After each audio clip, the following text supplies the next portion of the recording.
And the panel will be about what leadership lessons we have learned from the pandemic and how leadership is redefined in a new norm or no norm, when there is an only norm is a constant change.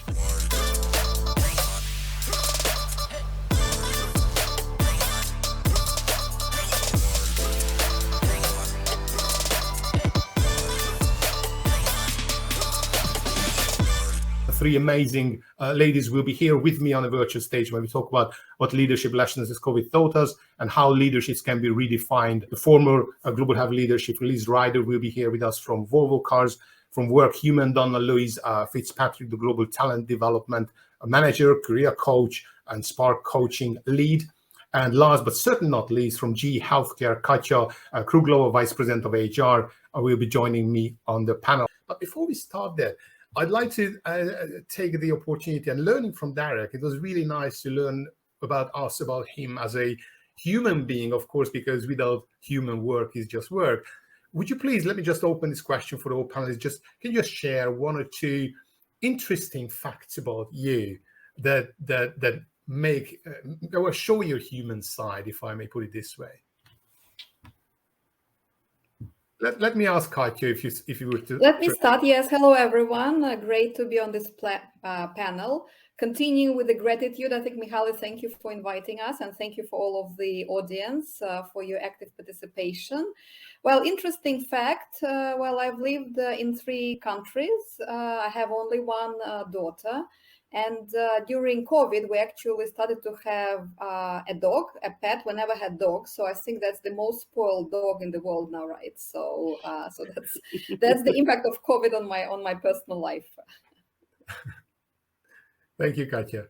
Yeah, and I can follow on from that on the dog side of things. I had a pre-COVID dog, so he's now nearly 7.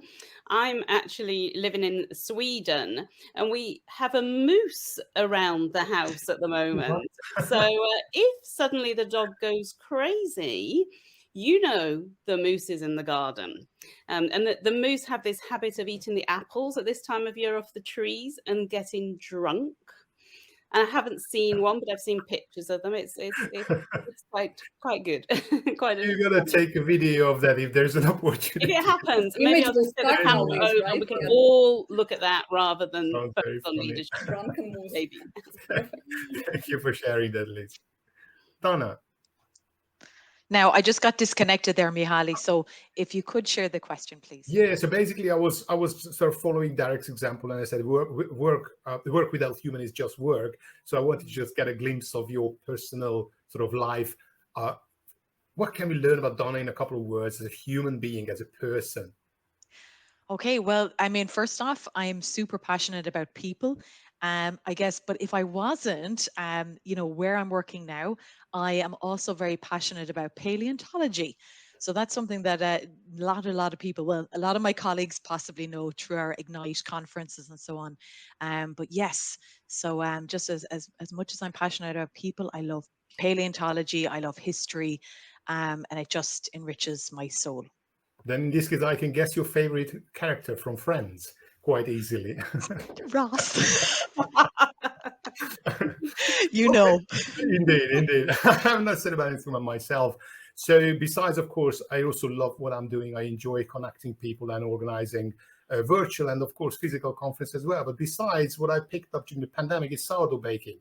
So I'm a passionate home sourdough baker. I attended a few professional courses, actually in the UK, learning from Wayne Caddy directly. So it's one of the passions what I really enjoy, because that's what sourdough baking taught me, is about connecting people, right? So never bake one loaf. And that's probably also fits very nicely to the notion of this event, and also leadership. It's about thanking, it's about generosity, it's about sharing.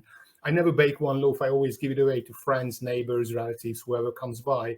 And that helped me to build connections so meaningfully that I never experienced it before. So that's my little story, my personal insights.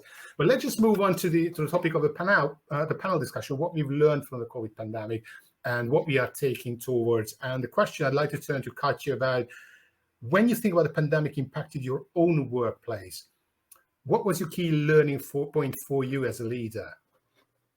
Yeah, no, great question, and just a bit of a context of the company. So GE Healthcare is a global producer of medical devices, diagnostic solutions, etc. So we're having around 50,000 employees, more than 100 countries. As you can imagine, right? So pandemic was quite a special time for us, not just because of what we all experienced, but being a producer of medical devices, we actually had to ensure that our customers, hospitals, medical professionals would actually continue serving the patients, right? Because the patients were obviously at the forefront of what we were doing and what we are doing, right? So we had three main priorities, like our mantra going through COVID: protecting our employees, especially frontline field service engineers who had to continue going to the hospitals during COVID to be able to install the equipment, repair the equipment, etc. Our manufacturing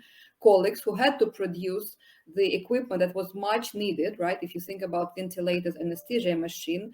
The second was continue servicing the customers because they are serving the patients, and then protecting the business financially, because obviously if the business would not be financially stable, it would have much more significant impact both on the customers and on our employees. So just having this framework in mind. So a couple of my personal lessons learned as a leader. So first, empowerment started to have a very different meaning. And empowerment is not a new word. We have been using and overusing this in the last sort of decade, right? Sort of trying to make sure that there is empowerment to local teams, et cetera, right? But at the very start of pandemic, right? So beginning of 2020, right? So we really realized, and I'm as an HR leader realized that local teams were really best positioned to judge very fast moving situation on the ground and to act accordingly, meaning that they had to make decisions that in the past, before COVID, would be sort of done at the HQ level, right? We had to provide more like clarity of purpose, really having a very clear framework of short-term priorities. I've just shared them with you, and then really allowing the teams on the ground to be fully empowered to make the right decisions. That also meant like a sort of a change to the how you would do the HR, how would you run the HR practices, right? So moving from global one size fits all sort of strictly managed policies, it was more about very quickly adopted, locally meaningful HR practices, and really giving the freedom to the local HR teams and business leadership to change them as often as the evolving pandemic context was required. So just one very simple, maybe naive example, in China, that was the first country going through pandemic, the local teams decided that it's actually very important for the field service engineers coming back to their home city to actually allow them the opportunity to stay in the hospitals, in the hotels, so that they don't have the even worrying that they would bring the COVID to their families. Because again, don't forget, it was like nobody would know this. In the past, it would take us probably a couple of months just to sort of agree why an employee should use sort of company expense at the hotel in the sort of business as usual side. But it was very quickly decided locally, we endorsed them. So lesson learned, different meaning of empowerment, ensure that the teams feel that you have their back, they have full support, encouragement, and just remove the barriers that might be there. And that helps to build the trust. And I think trust was the second big learning, right? So I think the leaders were really pushed to build a very different level of trust between their teams, even if they didn't realize this initially, or even actually it was not the intention, because obviously going through the pandemic, being in a virtual environment and having to balance both teams on the ground, teams in the manufacturing plants, and sort of home-based office colleagues, the leaders just had to break these silos between personal and work, like Mihaly, like you did at the beginning of this call, like sort of four strangers talking about their personal life. So, and sort of that was really showing the commitment on a personal level, and that's the biggest lesson learned, right? Sort of taking care of the employees differently, continue to have this personal connection, because in unprecedented environment, when you actually don't know what you don't know, you know only one thing: you can rely on your team to manage through this. unknown, but it only can happen if you take care of them. So that's the two most significant lessons Indeed, learned. brilliant. And particularly personal connection, I think, is critical when we work in remote and hybrid work. And that brings me to the next question. I'd like to turn to Liz about hiring and onboarding new employees. We heard from Derek in the opening that at Workhuman, 50% of people were hired during the pandemic. You also, Liz, I know that at Volvo Cars, you went through a massive experience in terms of hiring and onboarding people remotely. So the question to you is that how would you suggest, what was the best way to onboard employees when they're not even stepping a footstep in an organization? How do you bring them into the culture? What advice, excuse me, could you give here? Well, I'd say that we learned a lot during that period. Certainly, personally, I had 2 new team members coming in. And we kind of like learned as we went along. I remember one of the big challenges that they had was the networking piece, because of course they're not in the restaurant or in the cafe meeting people. So how could we create that opportunity of the casual connection?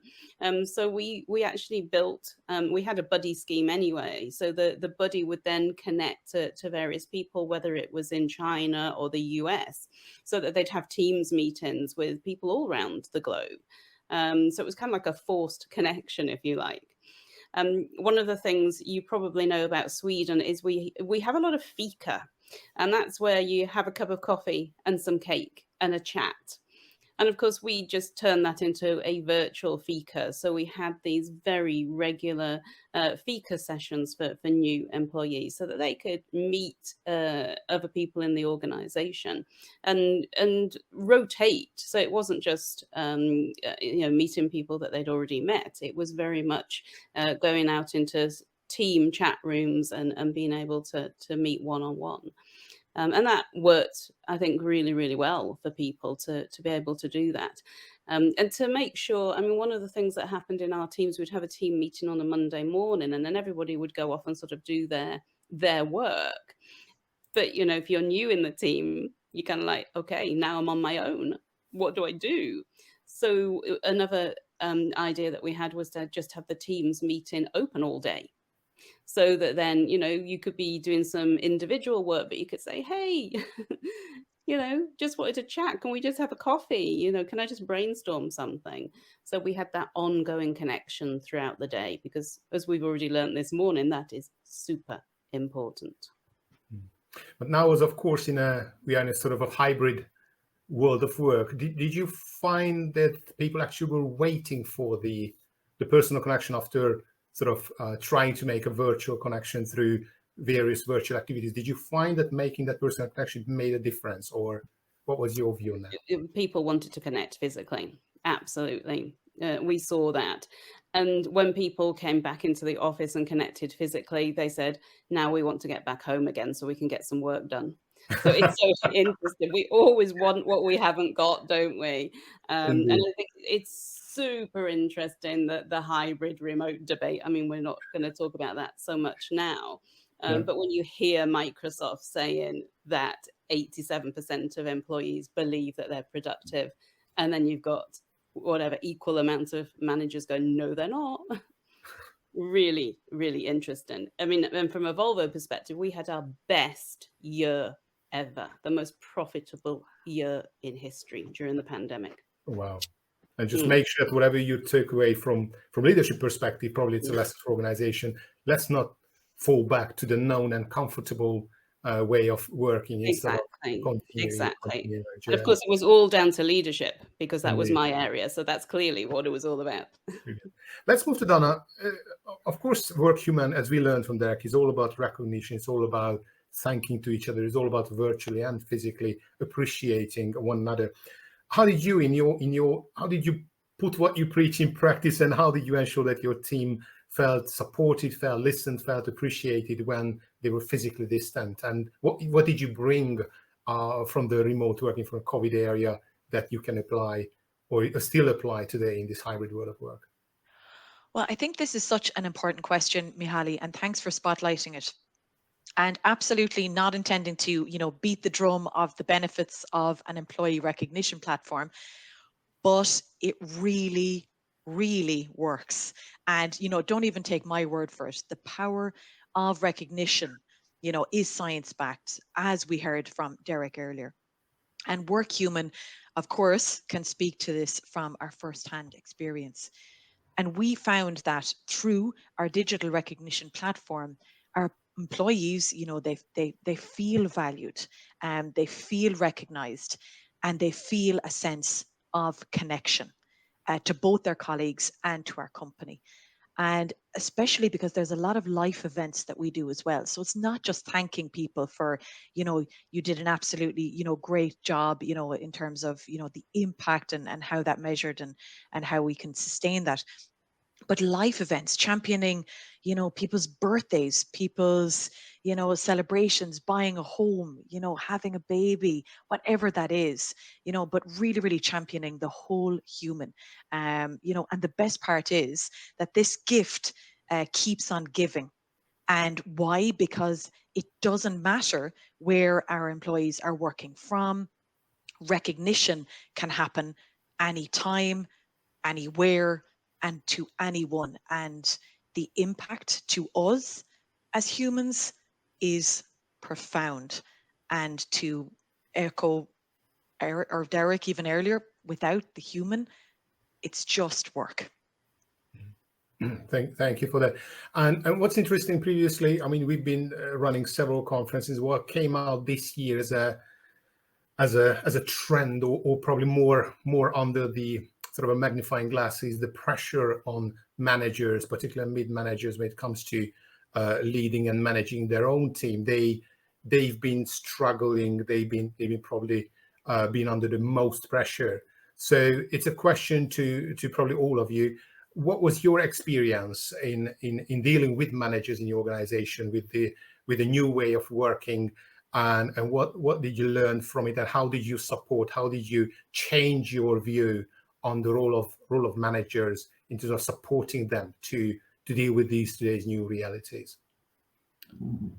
Well, perhaps I can start, right? So I think it was, Mihaly, as you're saying, right? So just reconfirming the importance of the people leaders, right? Or the managers, like middle managers especially, right? So who ultimately is really the cornerstone, right? Sort of the business. And we acknowledge sort of that they play both roles. They are employees themselves, so they were going through the same motions and sort of challenges as we were all going as employees, as human beings. And you're absolutely right. We actually put additional, almost like accountability on them, telling them that they should become better managers, better people leaders going through pandemic.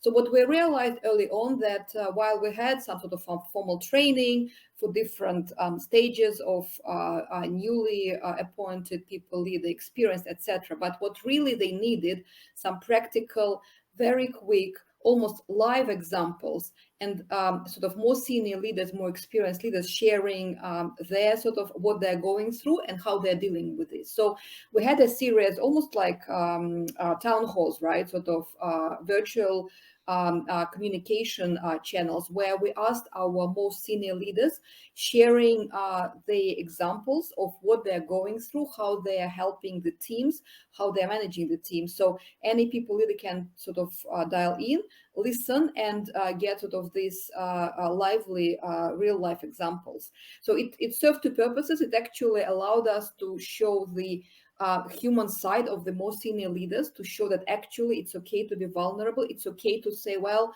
it was the most difficult situation I had to deal with my team. I didn't know how to share sort of how to take care of my team member going through the first family COVID case, right, at the early days. And it's actually okay to say that I don't know, but that's how I did this, right? So showing vulnerability of the senior leaders, giving real life examples to the people leaders, and sort of strengthen this connection, right? So that's what we did, and it worked pretty well for us. Thank you, Katya. Liz, may I turn to you about how did you look at mid-managers at Volvo Cars? hmm I mean, first thing in March 2020, like you were saying earlier, we had China who had gone through this a couple of months before us. So we kind of knew this was coming, and we were ready. And the first thing was starting with the technology. I mean, we had a lot of managers who didn't really use, and it was Teams in our organization, who didn't really use Teams.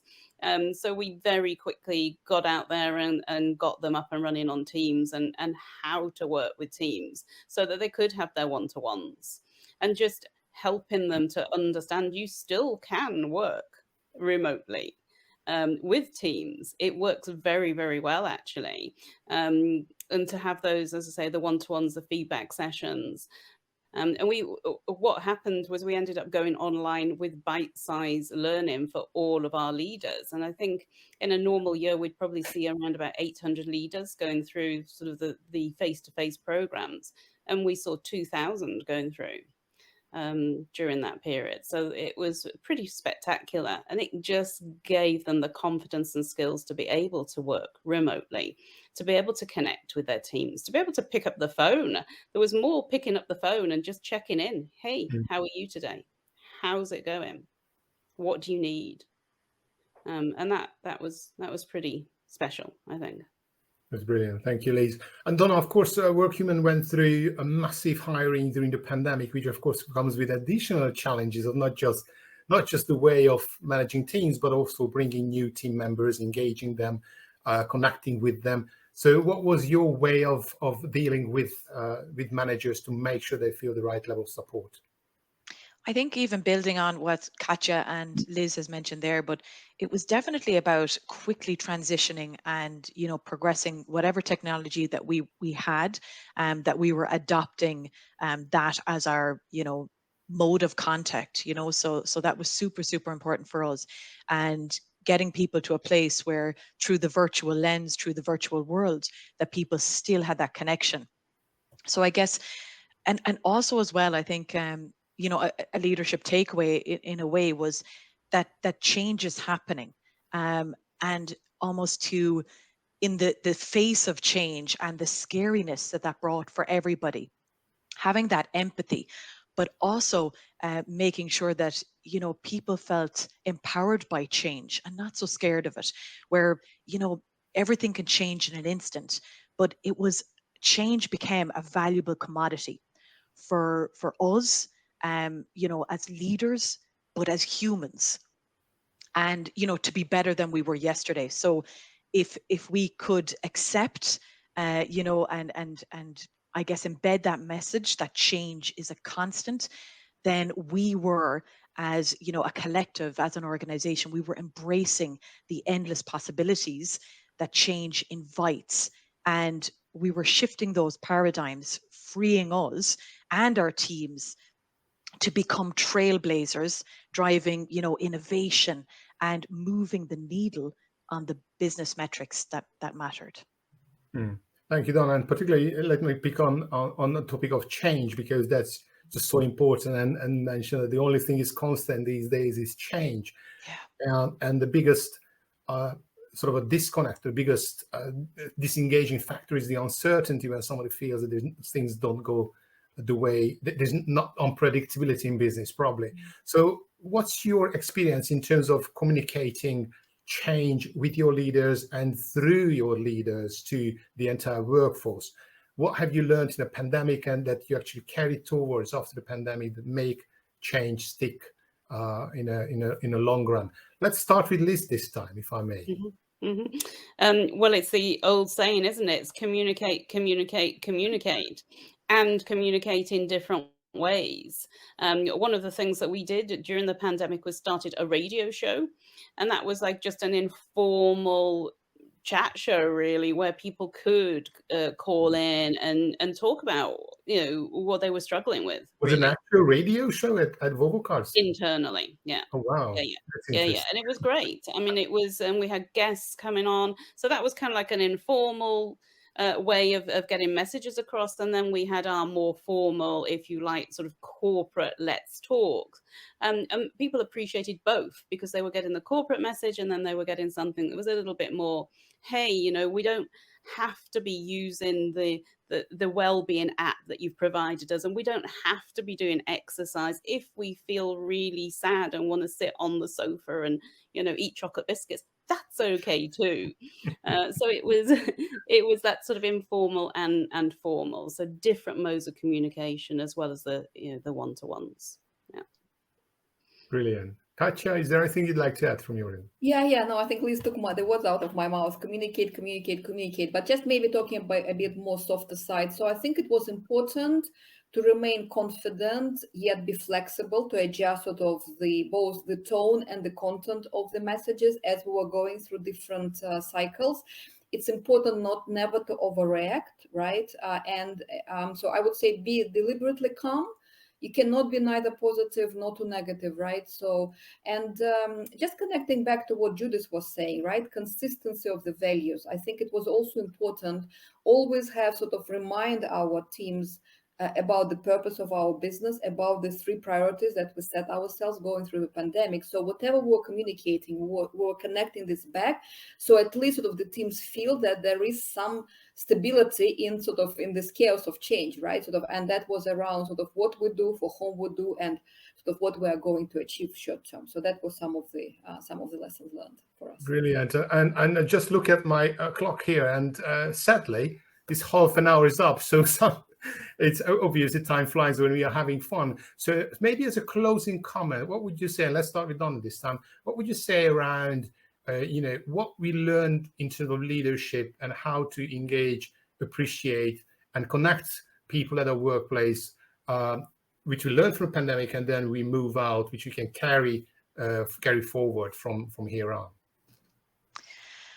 I guess, embrace change as a constant, as a valuable commodity to evolve, accelerate that blueprint thinking that we all have, so we can innovate a roadmap that has not been journeyed before, and never underestimate the power of thanks. Wonderful. Well, I would say leaders really need to be very sort of self-reflective, self-aware, and having a tremendous learning agility, because going through COVID, we realized that our prior experience was valuable, but it was not really something that was getting us through pandemic.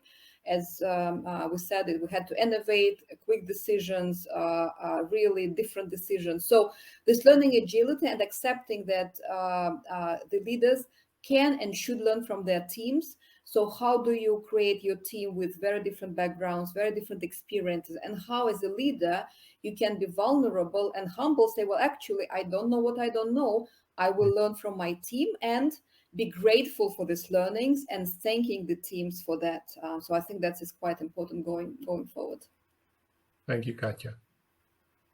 Louise, with comments. Yep. I think we need to unlearn how we lead and how we work. The pandemic has taught us a lot, and we've got a lot more to learn. Gone are the superheroes, gone are the know-it-alls, gone are the tellers. We now are moving into a very different way of working and leading. So the empathy, the compassion, the learning agility, as you said, we don't know the answers. And we're only going to do that through asking the questions and listening. So a different kind of leadership going forward, a different way of working. Louise, Donna, Katya, thank you so much wisdom. This is the only thing we could squeeze in half an hour, but I'm really hopeful that people manage to take away some golden nuggets, and of course, those who watch the recordings as well. Thank you so much for everybody who's joining. With this, we have concluded this session. Again, I'm really appreciative, just really from the bottom of my heart, for all of your contribution, generously sharing. And I hope to connect with all of you on LinkedIn. Of course, meet you at future events, future webinars. Thank you so much. Take care. Have a nice rest of the day. Thank you very much. Thank you. Bye-bye.